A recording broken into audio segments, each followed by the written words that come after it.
Congressman Latourette, this week, D.C. has been caught up in a trio of scandals. The AP scandal, the Benghazi fallout, and then the IRS scandal. It seems so far that the one that's had the most political saliency has been the IRS scandal. Why do you think that's the case? Well, because everybody pays taxes, and everybody understands and is afraid of the IRS. And if you get a letter saying the IRS is coming to audit you, it gets your attention. Whereas the AP story, I think it's horrible that they accessed the telephone records of folks in the media, but you know what? That doesn't really resonate with the public at large. In Benghazi, I think it really is a question of people just aren't sure what happened, and Republicans run the risk of sort of piling on a tragedy rather than letting the system work and have all the facts come out. But as the drips go on with the IRS business, for instance, when the president's spokesperson, Jay Carney, said this week that it's akin to this furor is akin to people asking for the president's birth certificate. No, it's not. I mean, this is a big deal. Well, and you mentioned Republicans running the risk of overplaying their hand on Benghazi. And one of the things I wanted to ask you is we've seen in the past where Republicans have overplayed their hands on some of these scandals with other presidents, obviously with Bill Clinton and the Monica Lewinsky scandal. How much do Republicans run the risk here of pushing the envelope too far and actually suffering backlash as a result of it? Well, when you have people calling for the impeachment of President Obama based upon the state of the information that's out there today, it's a serious risk. And John Boehner, the Speaker, I think is doing everything he can to sort of tamp down.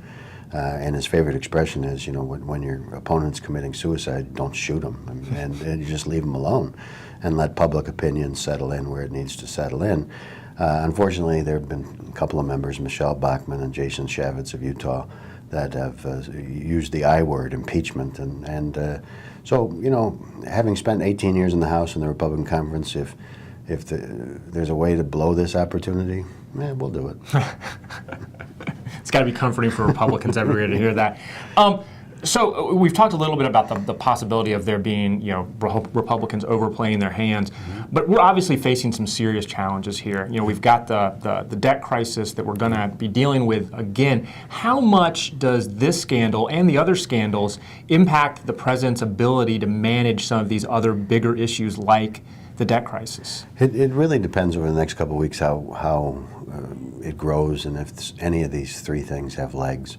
And I'd throw Syria in there, too, with what's going on in Syria. The president is approaching when presidents typically become lame ducks. There's a history, and I don't exactly know why it is, but people get tired of a president after 6 years. There's a 6-year itch. The sitting president's party always loses seats in that sixth year, that midterm election. And you've already seen Democrats here on Capitol Hill distance themselves from the president because they think something bad is about to happen.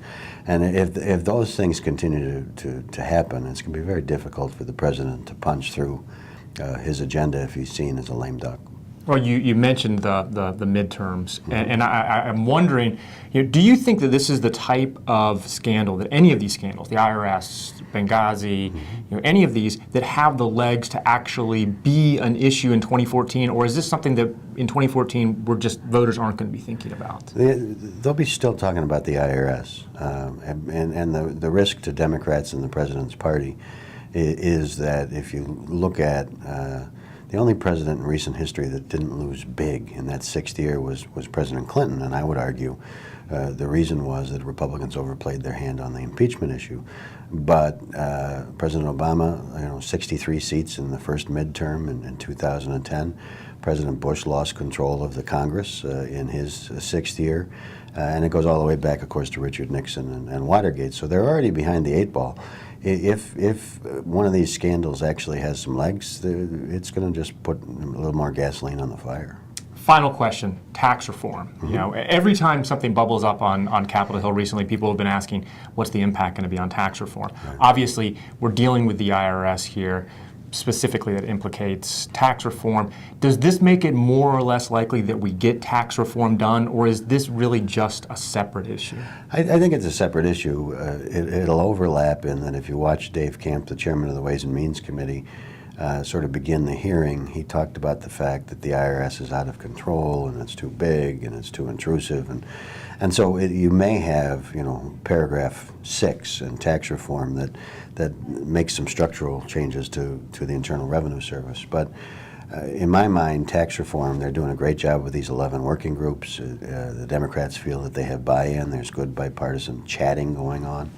And tax reform is going to rise or fall in the fall of this year, about September, based upon where we are with the big deal, the debt ceiling, and some of the other things. This is the most optimistic I've heard you sound about tax reform. Does that mean, are we inching closer to it possibly being a reality, or I think the stars are going to align for something to actually make it out of Ways and Means and be a viable alternative. And I've been a little bit, you know, we talked before about immigration reform. Immigration reform seems to be making its way to the floor of the Senate, and I wouldn't have, you know, bet you a buck on that a couple of months ago. So, yeah, I want to keep our ratings up, and if I sound too pessimistic, people aren't going to watch what I have to say. well, we appreciate that. Thank you. Thank you very much, Congressman Thank you. Monserrat.